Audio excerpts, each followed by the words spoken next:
여러분 현재 교도하시겠습니다. 예수께서 가르칠 때에 이르시되 긴 옷을 입고 다니는 것과 시장에서 문안받는 것과 회당에 높은 자리와 잔치의 자리를 원하는 성관을 삼가하라. 그들은 과부의 가산을 삼키며 외식으로 길게 기도하는 자니 그 받는 판결이 더욱 중하리라 하시니라. 예수께서 헌금함을 대하여 앉으사 우리가 어떻게 헌금함에 돈을 넣는가를 보실세. 여러 부자는 많이 넣는데 한 가난한 과부는 와서 2렙돈 곧 한 고더란트를 넣는지라. 예수께서 제자들을 불러다가 이르시되 내가 진실로 너희에게 이르노니 이 가난한 과부는 헌금함에 넣는 모든 사람보다 많이 넣었도다.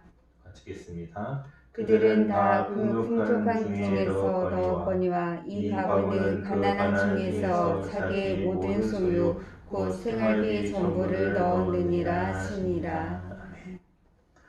오늘도 주님의 은혜와 사랑하시니 여러분과 여러분의 가정에 함께 하시기를 주님의 이름으로 축원드립니다. 오늘 본 말씀의 내용을 우리들이 살펴볼 때 우리들이 기억해야 할 것은 무엇이냐면 하나님께서 우리에게 무엇을 원하시는가 라고 하는 것을 한번 생각해 보려고 합니다. 그래서 제목을 우리들이 드릴 것은 이라고 이렇게 제목을 잡아봤습니다.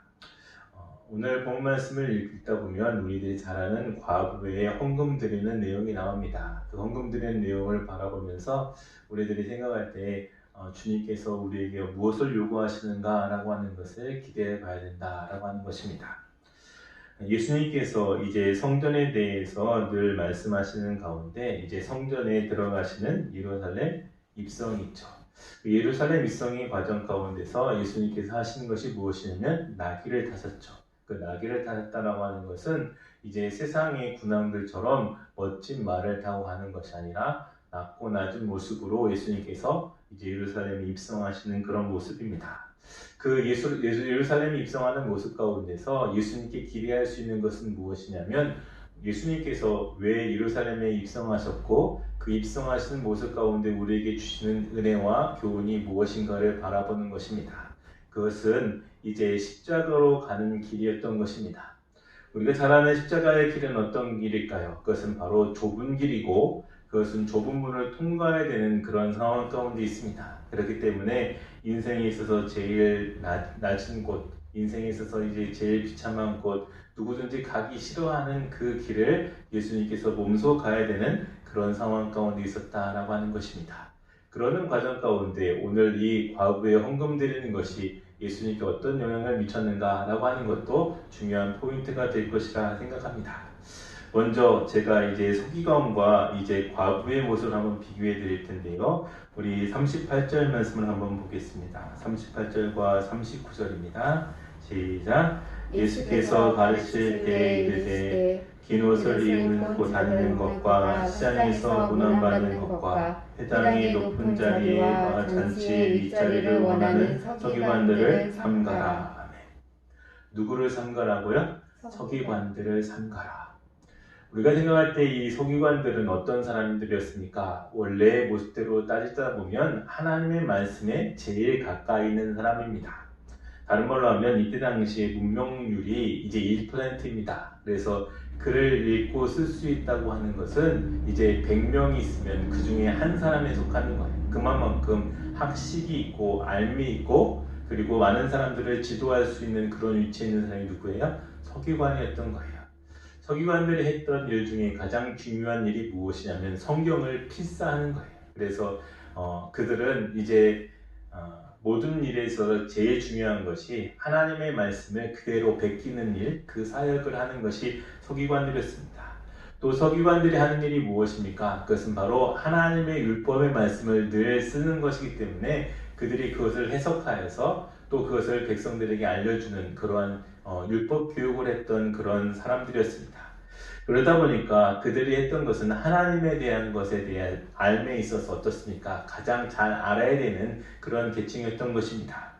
근데 문제는 무엇이냐면 이제 성전 중심으로 살아가는 모습은 분명히 중요하지만 성전을 신앙의 대상으로 삼는 그러한 잘못된 신앙의 흐름이 있었습니다. 다른 말로 하면 예루살렘 성전이 있기 때문에 그 예루살렘 성전에서 그 모든 것들이 하나님께서 이루어지는 것에 대해서 그들이 그냥 맹목적으로 의지하는 것들이 있었습니다. 다른 말로 하면 예루살렘 성전이 온전하다라고 하는 것에 대해서 사람들이 거기에만 집중하는 것입니다. 그래서 마치 예루살렘 성전이 이 나라를 지키는 것처럼 그렇게 생각하는 것입니다.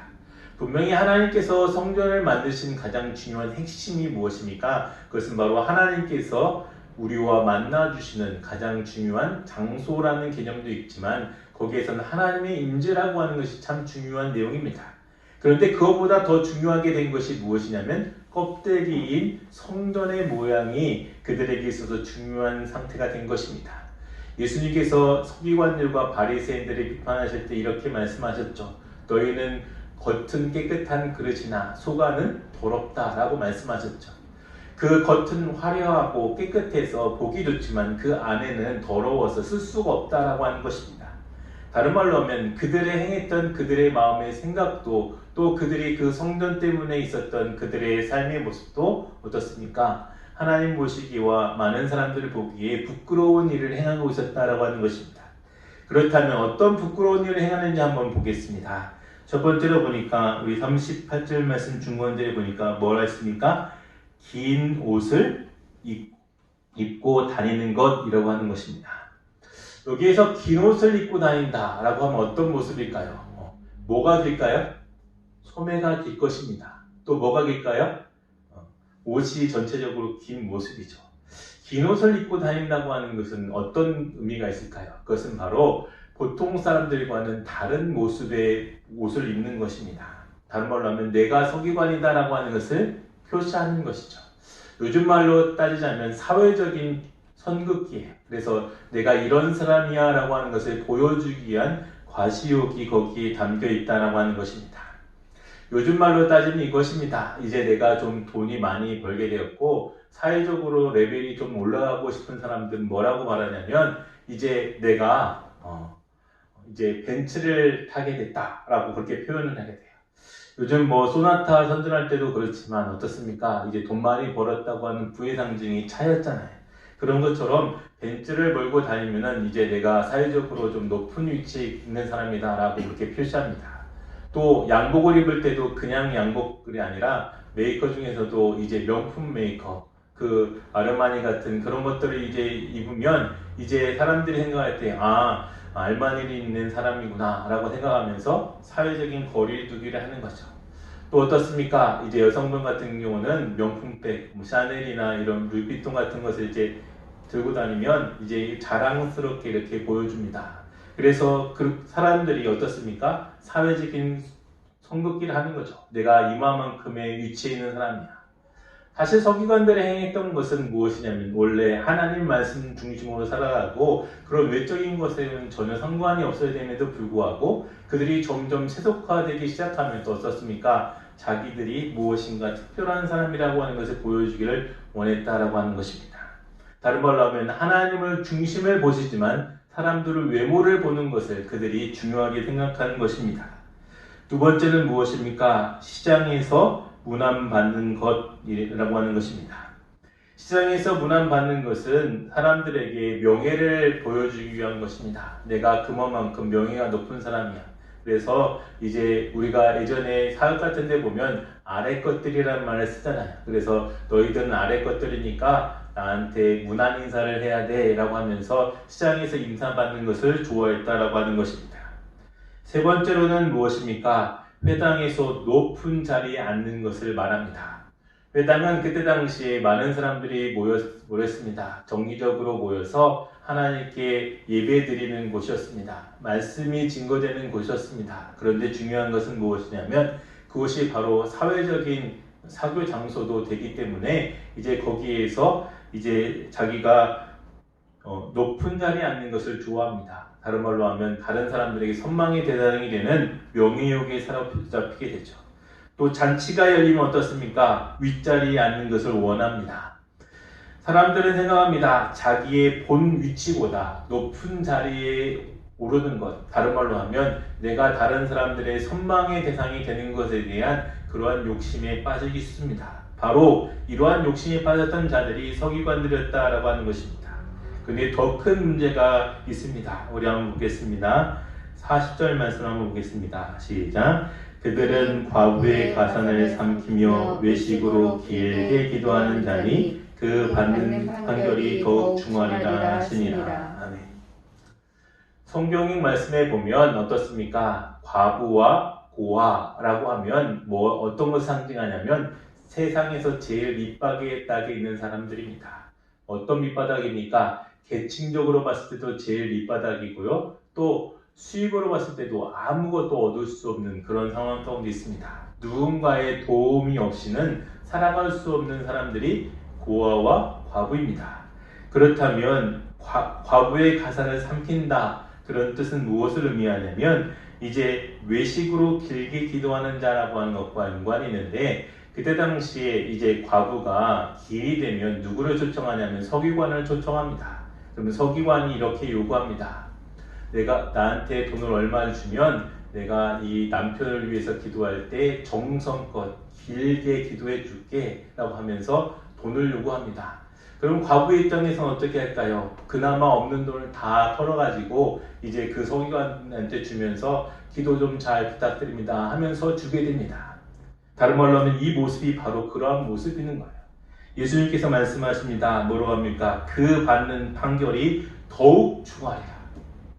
다른 말로 하면 이 서기관들이 행하는 그 악한 일의 모습 때문에 예수님께서 심판을 하시겠다라고 하는 뜻입니다. 그만큼 이제 서기관들의 모습이 이제 하나님께서 원하시는 모습이 아니라 자기들의 사리사욕을 채우는 데 있어서 자기의 명예를 높이는 데 있어서 혈안이 되었던 그런 사람들의 대명사가 되고 말았다라고 하는 것입니다. 이것이 바로 성전 중심으로 살아가는 믿음의 사람들이 아닌 성전이 최고라고 여기는 잘못된 신앙을 가진 사람들의 모습이었던 것입니다. 예수님께서 그 중에서 하시는 이야기가 무엇이냐면 우리 41절 말씀으로 한번 넘어가겠습니다. 41절이 시작. 예수님께서 헌금함에 대하여 앉으사 우리가 어떻게 헌금함에 돈을 넣는가를 보실세 여러 부자는 많이 넣는데. 아멘. 여기에서 헌금함에 대하여 앉으사라고 하는 것은 무엇이냐면 헌금함이 여러 개가 있었습니다. 13개라고 하는 학자들도 있고 그래서 그 헌금함마다 종류가 다 달랐던 것 같아요. 성전을 보수하는 헌금이 있고 또 이제 어떤 회개에 대한 회개물이 있고 여러 가지 종류의 헌금을 넣는 그러한 헌금 그 동그라만 그런 항아리가 있었던 것 같아요. 그 여러 개 놓여 있는 중에 예수님이 그것에 대하여 다른 말로 하면 반대편에 서서 예수님이 이제 거기에 대해 관찰하고 계셨습니다. 그랬더니 어떤 일이 일어났습니까? 돈을 넣는 여러 부자가 이제 나타나서 이제 돈을 많이 넣는 거죠. 그때 당시에는 성전세를 바꾸면서 성전에서 동전으로 그걸 환전했기 때문에 많은 동전 아마 쏟아 넣었을 것입니다. 그러니 그 항아리에서 소리가 나겠죠. 그러면 이 사람은 헌금을 많이 했구나 아는 상황입니다. 이때 당시에 과부는 어떻게 했을까요? 우리 42절 말씀 한번 보겠습니다. 시작. 한 가난한 과부는 와서 2렙돈 곧 한 고드란트를 넣는지라. 아멘. 과부가 와서 헌금을 드리는 모습을 보니까 2렙돈, 다른 말로 하면 동전 2개를 가지고 와서 거기에 넣는 것을 예수님께서 보셨습니다. 근데 문제는 무엇을 의미하냐면 이제 비교가 되는 것입니다. 부자들은 많이 넣는데 과부는 적게 넣은 것입니다. 그러면 세상 사람들은 어떻게 합니까? 부자들에게 박수를 치죠. 야, 그래 많이 넣네. 하나님 헌금 많이 드리니까 잘했네 라고 말합니다. 여기에서 중요한 것이 있습니다. 그건 무엇이냐면 44절 말씀입니다. 시작. 그들은 다 풍족한 중에 넣었거니와 이 과부는 그 가난한 중에서 자기 모든 소유 곧 생활비 전부를 넣었느니라 하시니라. 아멘. 여기서 중요한 단어는 생활비 전부를 넣었다라고 하는 것입니다. 우리가 생각할 때 그 2렙돈이 얼마나 가치가 있을까요? 현재적인 산술로 따지면 800원 정도 된다고 하는 거예요. 그러면 한 개당 400원씩 800원을 하나님께 드렸는데 생활비 전부를 넣었느니라 라고 하는 것입니다. 예수님께서는 과부의 현재적인 마음을 아셨어요. 그리고 그들이 가지고 있는 수입의 모습도 드러난 것입니다. 우리가 잘 아는 것처럼 이 성전에서 하나님께 임을 드린다고 하는 것은 여인의 뜰에 놓여 있는 것입니다. 다른 말로 하면 이방인의 뜰에 놓여 있는 거예요. 이 과부들은 어디까지 갈 수 있습니까? 여성이기도 했지만 과부였기 때문에 여기까지만 가는 거예요. 그래서 하나님께 제사를 드릴 수 있어요? 없어요? 없어요. 두 번째는 무엇이냐면 제사를 드리려고 해도 제사 드릴 제물을 살 돈이 없는 거예요. 그렇기 때문에 어차피 하나님께 제물로는 드릴 수 없어서 이 동전 분입을 하나님께 드리면서 이제 헌물하는 것입니다. 근데 중요한 것은 무엇을 의미합니까? 예수님께서 그 과부를 바라보면서 예수님의 시선이 머무는 그곳이 되었다라고 하는 것입니다. 예수님께서는 그녀의 생활비 전부를 넣었다라고 하는 표현으로서 그녀의 헌금 드리는 모습을 극칭찬하십니다. 그 이유는 무엇을 의미할까요? 그것은 바로 성전에 대한 사람들의 생각과 연관이 있습니다. 우리가 성전에 대해서 먼저 생각해 보면 이렇습니다. 성전은 우리가 생각할 때 하나님의 거룩한 집입니다. 그래서 하나님의 영광이 임하는 곳입니다. 우리가 모세 때부터 성막이라는 것을 통해서 하나님과 만나는 것의 장소의 의미가 참 중요하다는 것을 알고 있습니다. 모세는 40년 동안 광야 생활하면서 제일 먼저 이제 이주를 하게 되면 하나님께서 명하신 곳에 이르게 되면 어떻게 합니까? 성막을 먼저 칩니다. 그리고 나서 나머지 텐트를 쳐가면서 이제 백성들이 거기에서 거주하게 됩니다. 그런 것처럼 성막 중심으로 모든 것들이 이루어졌습니다. 그런데 이제 다윗 시대 이후부터는 어떻습니까? 하나님 앞에 성전을 지어드려서 솔로몬 때 성전을 지어드려서 그 성전에서 하나님과 만나게 됩니다. 그래서 백성들이 전국에서 모여서 3대 절기 때마다 모여서 하나님께 예배드렸고 또 자기가 지은 죄가 있으면 수시로 가서 하나님께 제물을 드려가면서 이제 하나님께 제사를 드렸죠. 근데 중요한 것은 무엇입니까? 이 성전의 본질이 이제 변하기 시작한 것입니다. 무엇이 변했습니까? 그것은 바로 사람들이 행했던 가장 중요한 하나님과 만나는 곳이 아니라 이제 자기들이 행하였던 믿음의 본보기가 아니라 거기에서 하나님께서 역사하시는 능력이 아닌 자기들이 만들어 오는 생각대로 그들이 있는 거예요. 그래서 예루살렘 성전이 든든히 세워져 가는 모습을 통해서 그들의 나라도 이제 해방될 것이라고 하는 기대를 갖기 시작한 것입니다. 성전은 언제부터 지어졌느냐? 그것은 바로 우리가 잘 아는 것처럼 솔로몬 때 지어졌습니다. 그런데 언제 망했습니까? 바벨론 이제 그 공격에 의해서 나라가 망했을 때 같이 성전도 회파가 되었죠. 그래서 성전 안에 있던 기물들도 어떻게 됩니까? 바벨론으로 다 가져가게 되어서 이제 그 바벨론 신을 섬기는 그 신당의 창고에 갖다가 놓게 됐죠. 이런 상황 가운데서 봤을 때 하나님의 성전이 지켜진다고 하는 것은 참 중요합니다. 그래서 이제 이스라엘 백성이 다시 하나님의 은혜에 의해서 이제 회복되어서 이제 나라를 되찾았을 때 그들이 제일 먼저 했던 것이 무엇이냐면 이제 스가랴와 학기를 중심으로 해서 하나님의 성전을 재건하는 것입니다. 그 성전이 스룹바벨 성전이었습니다. 그런데 이 스룹바벨 성전은 솔로몬 영화 때처럼 다른 말로 하면 나라가 잘 되고 부강할 때처럼 지을 수가 없었어요. 좋은 재료, 백향목이나 이런 금으로 지은 것이 아니라 이제 자기들이 가지고 있었던 최선의 것을 통해서 지었지만 여전히 솔로몬의 영광보다는 못한 그러한 성전을 짓게 되었죠. 문제는 무엇이냐면 헤롯 왕이 이제 등극할 때 그 상황 가운데서도 스룹바벨 성전이 여전히 있었습니다. 그런데 그 성전에 대해서 생각할 때 하나님께 아름다운 성전을 지어드려야 되겠거니 하면서 헤롯 왕이 좋은 뜻으로 그것을 건축한 것이 아니라 헤롯 왕의 약점을 보완하기 위한 것이었습니다. 헤롯 왕의 약점은 무엇입니까? 두 가지를 크게 들 수 있는데 첫 번째는 로마로부터 돈을 막대하게 주고 산 분봉왕이라고 하는 책입니다. 다른 말로 하면 이제 왕이 되었긴 되었지만 하나님께서 세우신 것도 아니고 또 백성들의 선의에 의해서 선출에 의해서 세워진 왕도 아닌 어떻게 보면 자기의 노력으로 인해서 자기의 돈으로 인해서 로마의 권력을 가지고 샀던 왕이었던 거예요. 그렇기 때문에 그 자신에게 있어서 위태위태한 모습이 있습니다.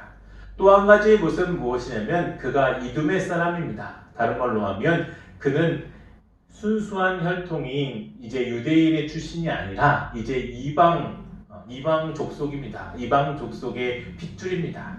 그러다 보니 이제 그가 행했던 것은 무엇이냐면 그의 왕실을 공고히 하기 위한 중요한 것이 무엇인가 생각하다가 무리한 공사를 하기 시작했습니다. 그래서 BC 20년부터 이제 AD 63년까지 거의 83년간이라고 하는 긴 시간 동안 아버지 선대왕 헤롯 때부터 그 아들까지 이어서 이제 하나님의 성전을 짓기 시작합니다.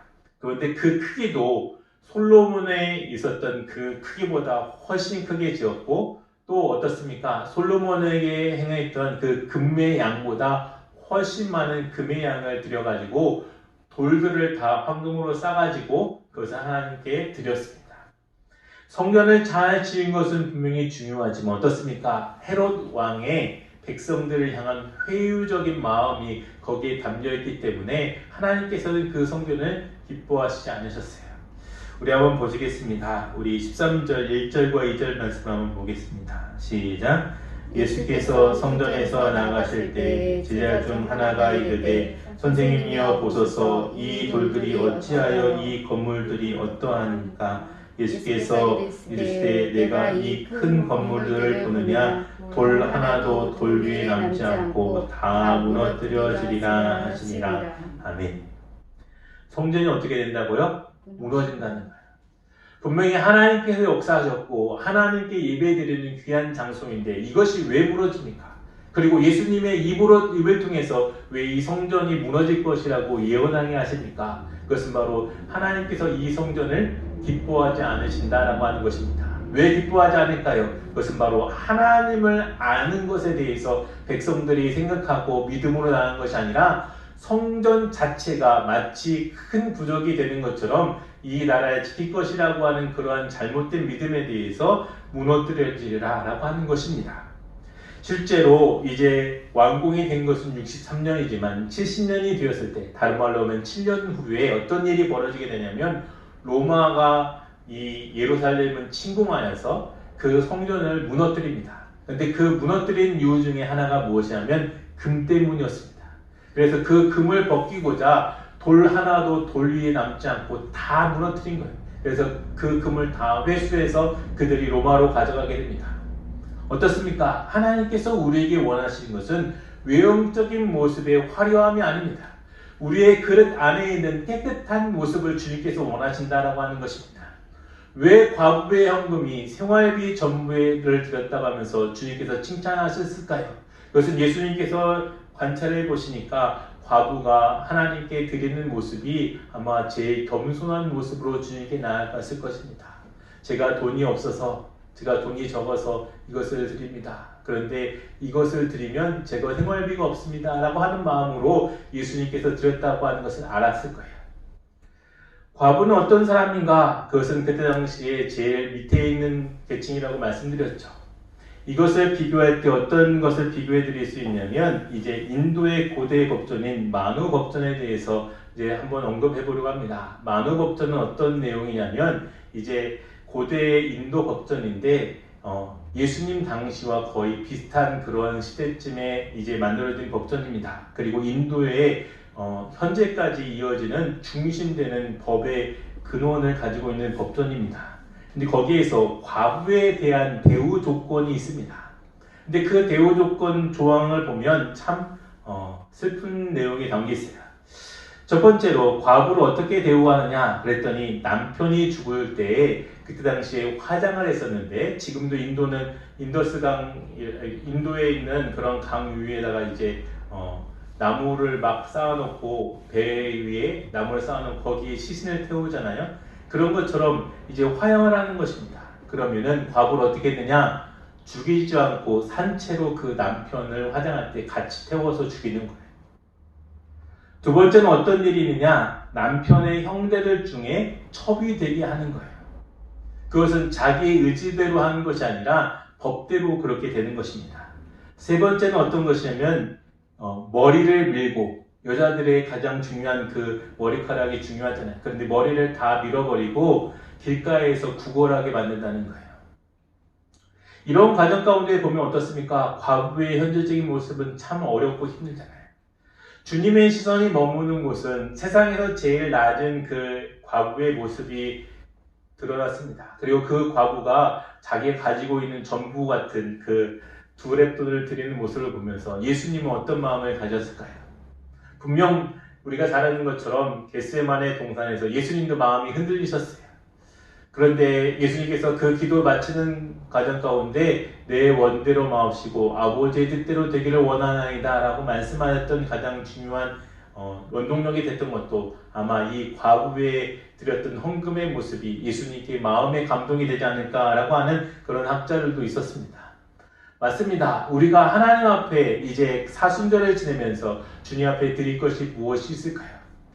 우리가 하나님 앞에 드린다라고 하는 것은 헌금을 떠올립니다. 그래서 많은 설교하는 목사님들 중에 이렇게 설교하시는 분들이 있어요. 오늘 본 말씀을 가지고 설교할 때에 생활비 전부를 넣었으니까 여러분도 하나님께 최선의 헌금을 하시기 바랍니다 하면서 헌금을 강요하시는 것을 많이 들었을 것입니다. 그런데 이 본문 말씀은 우리가 잘 아는 것처럼 어떻습니까? 헌금을 강조하기 위한 본문이 아닙니다. 주님께서 우리의 마음을 다하여서 하나님께 드리는 것이 우리의 삶에 있어서 참 중요한 것이다 라고 하는 것을 가르쳐 주시는 것입니다. 외형적으로 번지르르하게 할 수 있습니다. 교회에서 원하는 대로, 교회에서 요구하는 대로 그 모든 것들을 할 수 있습니다. 그런데 중요한 것은 무엇입니까? 그것보다 더 중요한 외형의 모습보다 하나님께서 원하시는 것을 이루어가는 모습입니다. 오늘 힘든 상황을 살고 있습니다. 누구나 다 한숨이 나오는 그런 때를 살고 있습니다. 그럴 때 우리들이 낙심하지 말아야 될 것은 하나님께서 제일 밑바닥에 있었던 과부에게 관심을 가지셨다고 하는 것입니다. 예수님의 시선이 머무는 곳은 부자들의 많이 철렁철렁한 그 돈보따리가 아니었고 그 두 랩돈, 두 동전 두 개의 예수님의 시선이 머물렀던 것입니다.